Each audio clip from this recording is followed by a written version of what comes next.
Libia, sin ríos y con apenas lluvia, construyó un río subterráneo de 2.500 kilómetros que extrae agua de un acuífero de 20.000 años de antigüedad, todo sin préstamos extranjeros. Una vez llamado la octava maravilla del mundo, sigue fluyendo hoy en día. Pero con la guerra, el sabotaje y los extremos climáticos, la pregunta ahora es, ¿cuánto tiempo podrá durar? Vamos a profundizar en esto. Extendiéndose por el norte de África como una llanura quemada, Libia es más del 90% desierto. Pero no es cualquier tramo de arena. Es el Sáhara, el desierto más grande y caluroso del planeta. Desde arriba, se extiende sin fin, una vasta extensión de roca azotada por el viento y arena cocida por el sol. Pero para los 7 millones de personas que llaman hogar a Libia, esto no es solo un paisaje. Es una lucha diaria por la supervivencia. No hay un solo río permanente fluyendo por Libia. En cambio, la nación depende de lechos de ríos secos conocidos como wadis. Estos canales se inundan brevemente, solo después de tormentas raras y repentinas, y luego desaparecen tan rápido como llegan. Según los datos más recientes del Banco Mundial, menos del 5% de las tierras libias recibe más de 10 centímetros de lluvia al año. El resto, seco como un hueso. Desolado. Debido a que el interior del país es prácticamente inhabitable, casi el 80% de la población libia vive comprimida a lo largo de una delgada costa mediterránea. Aquí, ciudades como Trípoli, Bengasi y Sirte sobreviven con lluvia esporádica, infraestructura envejecida y camiones de agua sobrecargados. Pero incluso estos centros costeros están quedándose peligrosamente bajos de agua.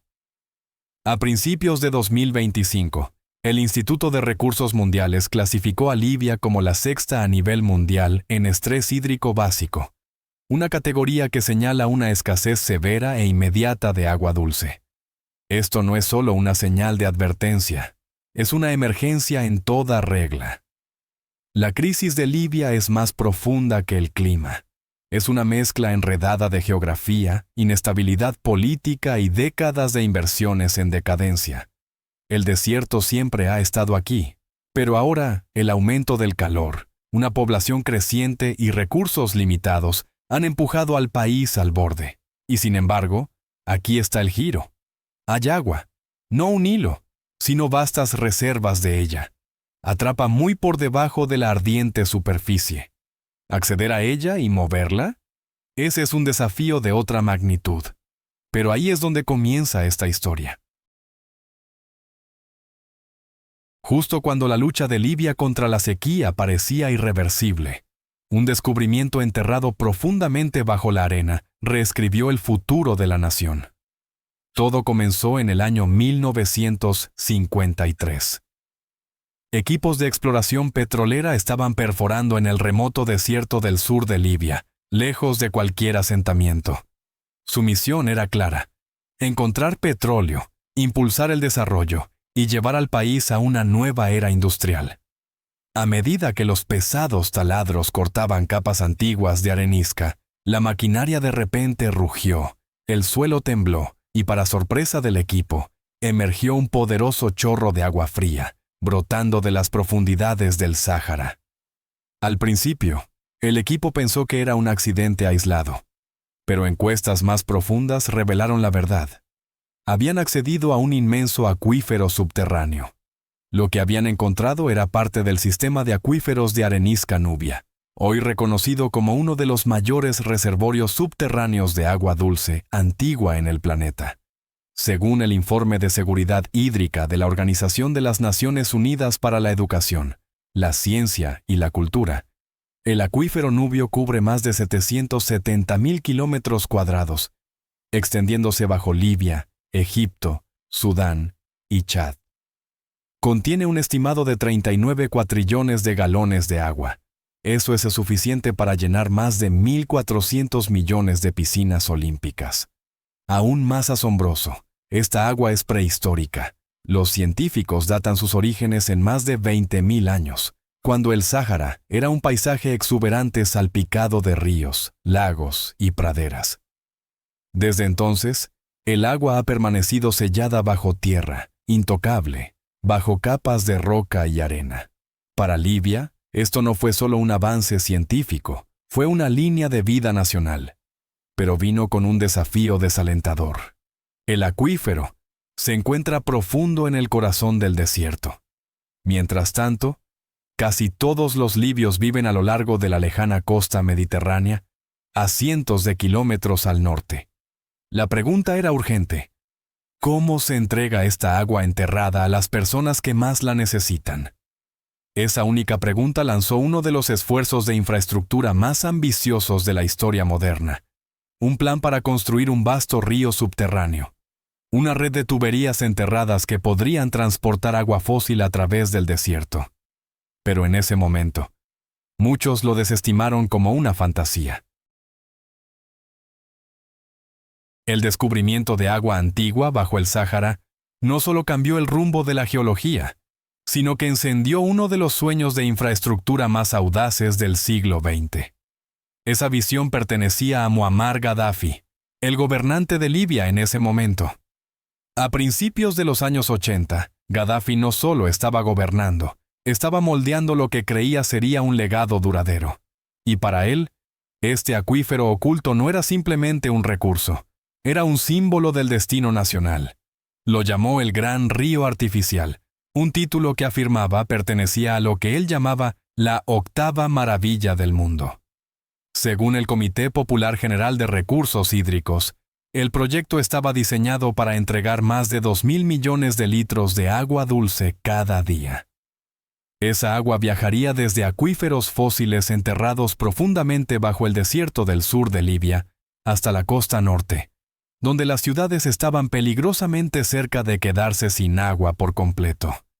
Pero esto no era solo cuestión de colocar tuberías. Gaddafi imaginó un colosal sistema subterráneo, un río subterráneo que se extendía por más de 2.500 kilómetros. Los ingenieros tenían la tarea de perforar pozos a más de 1.600 pies de profundidad, luego conectarlos con enormes tuberías de concreto, cada una más ancha que un camión de carga. Estas tuberías llevarían agua a través de un terreno hostil, a través de arena ardiente, roca madre y un desierto cambiante. Para Gaddafi, este proyecto era más que ingeniería. Era político. Lo veía como una declaración de independencia tanto de los proveedores de agua regionales como de la influencia occidental. Rechazó préstamos extranjeros e insistió en que Libia financiaría el proyecto completamente por su cuenta. En un desafiante discurso nacional en el año 1986, transmitido a todos los rincones de Libia, Gaddafi dijo: «Nos dan armas, pero no agua. Construiremos nuestro río, y el desierto se inclinará ante él». El mensaje resonó. En muchas comunidades rurales, la esperanza comenzó a crecer. Sin embargo, a medida que aumentaba el impulso, también lo hacían las preguntas. ¿Podría un megaproyecto de esta magnitud sobrevivir a la furia del desierto, a la agitación política y a la carga financiera? Antes de continuar, tengo una solicitud especial de 10 segundos para todos ustedes que están escuchando. Si pueden ayudarme de alguna manera, solo presionen el botón de notificación y denle al botón de suscripción. Significa mucho. Realmente apoya a este canal. Y si hacen eso por mí, prometo que mi equipo y yo haremos todo lo posible para hacer que este programa sea aún mejor para ustedes. ¿Trato? Lo que vino después se mantiene como una de las empresas de ingeniería más asombrosas de la era moderna. Un megaproyecto tan vasto e intensamente logístico que expertos globales una vez lo desestimaron como imposible. Más de 13.000 pozos de agua, cada uno perforado a más de 1.600 pies en el suelo del desierto, estaban dispersos por el remoto sur de Libia. Desde allí, una vasta red de tuberías enterradas se extendía por más de 2.500 kilómetros. Para darles contexto, esa es aproximadamente la misma distancia que cruzar los Estados Unidos de costa a costa. Cada sección de tubería era un gigante, de 4 metros de ancho y más pesada que un camión de transporte completamente cargado. Como reportó la autoridad del Gran Río Artificial, se fabricaron y colocaron más de 250,000 de estos enormes segmentos de tubería. Solo el cemento totalizó 5 millones de toneladas métricas, suficiente para construir el equivalente a 20 pirámides de Giza a gran escala. Pero esto no era solo un sistema de utilidades. Era un río sin superficie, una línea de vida invisible enterrada bajo las arenas, bombeando agua silenciosamente a través de uno de los climas más extremos del mundo. La construcción comenzó a mediados de los años 80. Los equipos de trabajo rotaban en ciclos implacables, operando en campamentos aislados en el desierto donde las temperaturas rutinariamente superaban los 45 grados Celsius. Los suministros tenían que ser transportados por aire o llevados en convoyes. Las condiciones de vida eran duras, pero la determinación era inquebrantable.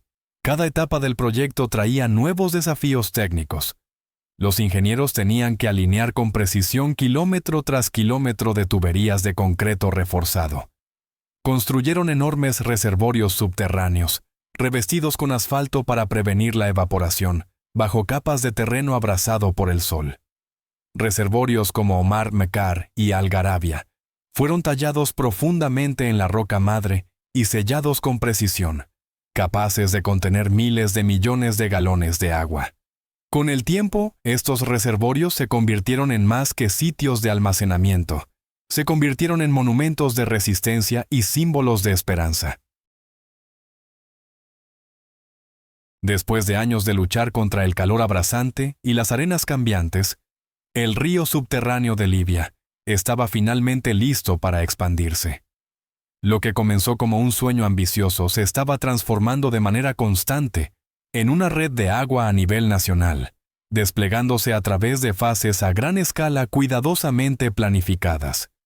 La primera fase, lanzada en 1983, se centró en extraer agua de los acuíferos de Tasirbu y Sarir en el sureste. Para cuando el sistema llegó a Bengasi en 1991, los ingenieros habían perforado cientos de pozos profundos, colocado más de 250,000 secciones de tuberías de concreto reforzado y construido un doble sistema de tuberías que se extendía casi 1,600 kilómetros. Esta red entregaba hasta 528 millones de galones de agua por día, proporcionando una alternativa vital a los acuíferos costeros en declive y a los camiones de agua. La segunda fase avanzó hacia el oeste con una misión clara: abastecer a Trípoli, hogar de más de 1 millón de residentes. Para 1996, un nuevo sistema de tuberías aumentó la capacidad diaria en otros 660 millones de galones. Extendió el servicio a ciudades como Misrata y Tarhuna y trajo cientos de nuevos pozos en línea en la región de Jabal al-Hasawna. Por primera vez, el este y el oeste de Libia estaban conectados por un solo sistema de agua integrado. Según el Boletín de Infraestructura del Consejo Económico y Social de las Naciones Unidas, este desarrollo redujo la dependencia de Trípoli de las plantas de desalinización en más del 70%. La tercera fase, completada en 2009, se centró en expandir aún más el alcance y la capacidad. Extendió la red de tuberías en otros 745 kilómetros. Aumentó la producción total del sistema a más de 972 millones de galones por día y llevó agua limpia a regiones desatendidas como Tobruk mediante la construcción de un nuevo reservorio y otros 300 kilómetros de tuberías. Esta etapa no solo se trató de expansión, transformó el acceso al agua en comunidades remotas que habían esperado durante décadas. ¿Qué fase crees que tuvo el mayor impacto? ¿Este? ¿Oeste? ¿O la expansión hacia el interior? Déjanos saber en los comentarios. Tus ideas nos ayudan a contar mejores historias. Según el informe de infraestructura del Ministerio de Planificación de Libia, el costo total del proyecto del Gran Río Artificial se estima entre 20,000 millones y 25,000 millones de dólares. Esa cifra cubre todo, desde perforación y construcción hasta desarrollo de reservorios, fabricación de tuberías y mantenimiento a largo plazo del sistema. Y aún así, cuando se compara con los sistemas de desalinización que consumen mucha energía y son costosos en otras naciones con escasez de agua, el río subterráneo de Libia se destaca como significativamente más asequible y mucho más eficiente en términos energéticos a lo largo del tiempo. Lo que lo hace aún más notable es esto. Libia financió todo el proyecto sin pedir prestado un solo dólar a prestamistas extranjeros. Durante el liderazgo de Muammar Gaddafi, el país financió la construcción completamente a través de los ingresos del petróleo nacional. No hubo inversores internacionales, no préstamos del Banco Mundial. No se impusieron condiciones financieras por parte del Fondo Monetario Internacional. Para millones de libios, el verdadero costo no se contaba en miles de millones. Se contaba en algo mucho más personal: la libertad de la sed.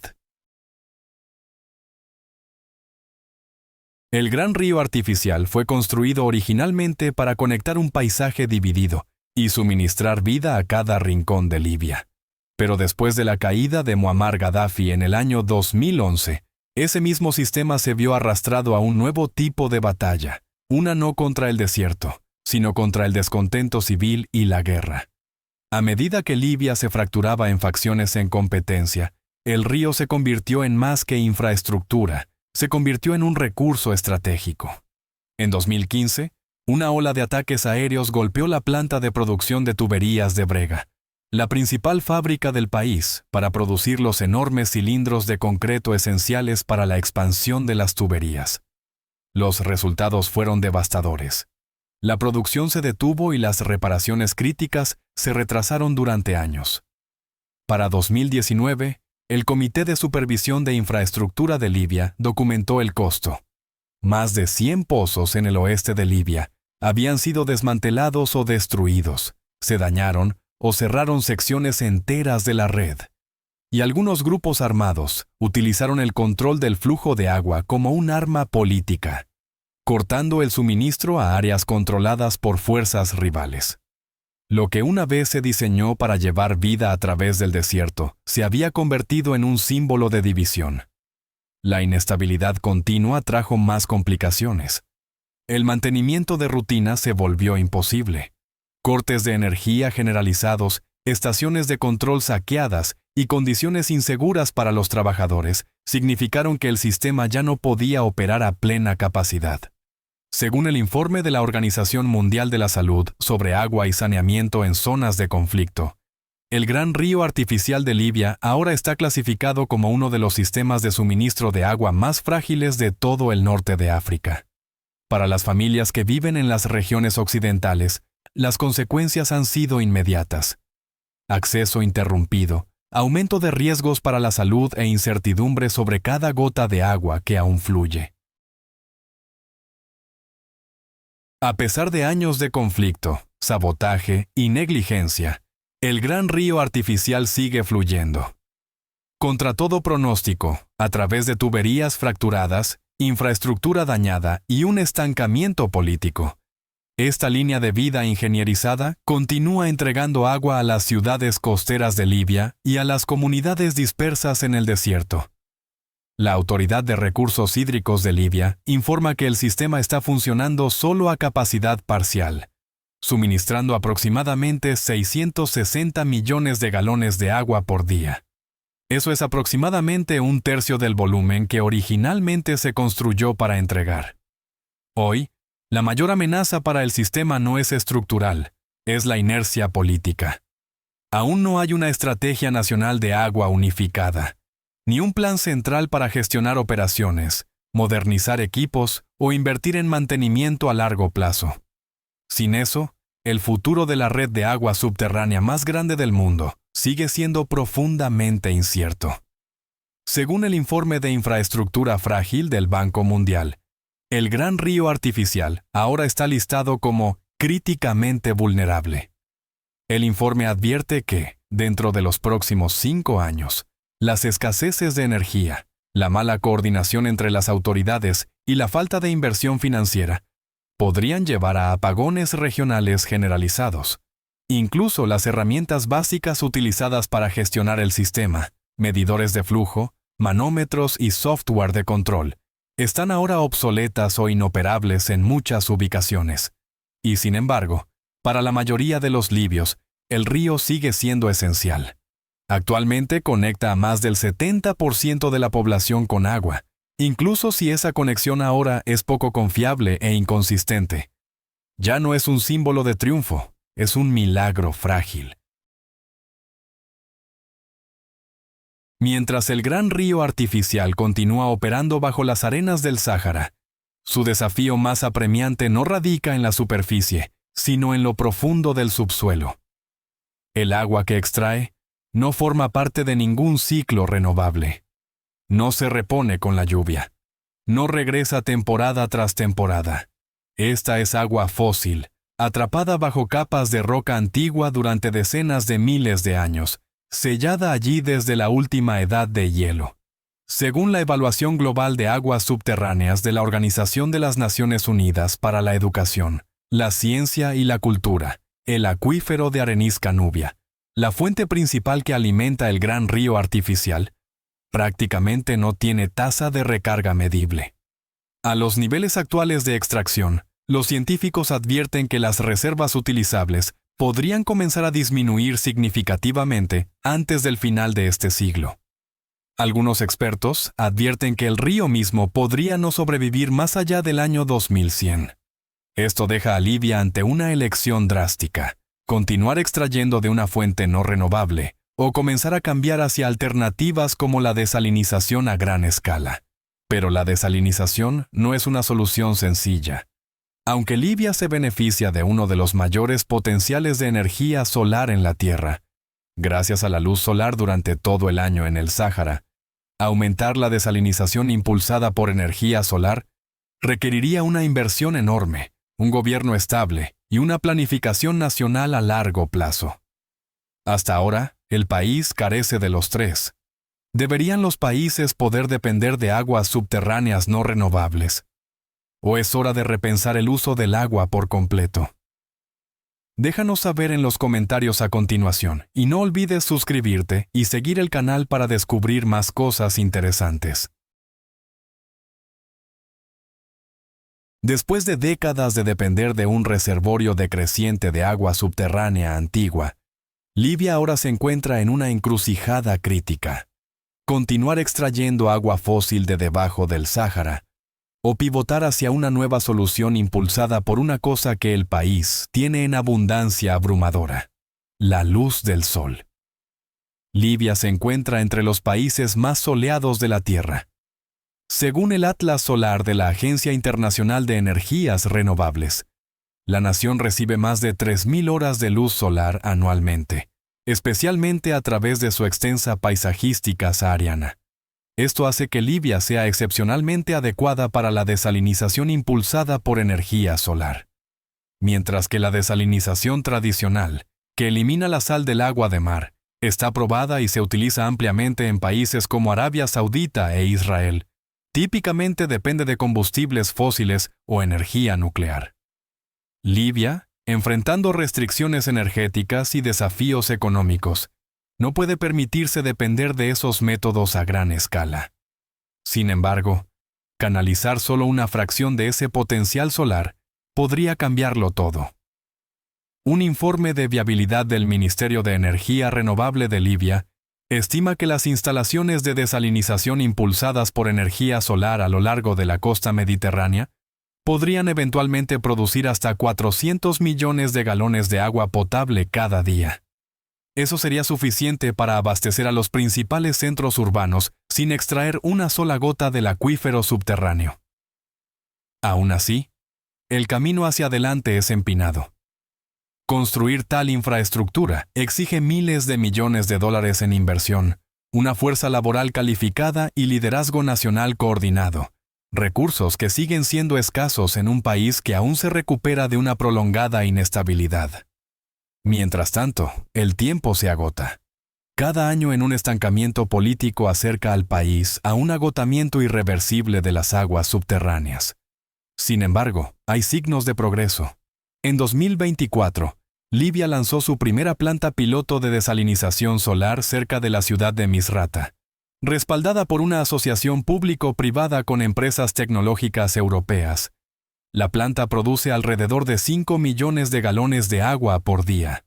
No es grande, pero es real, y podría marcar el comienzo de una nueva era, una impulsada no por agua fósil, sino por el sol. Mientras Libia explora la desalinización impulsada por energía solar, un capítulo final del gran río artificial está ahora en marcha, la fase 5.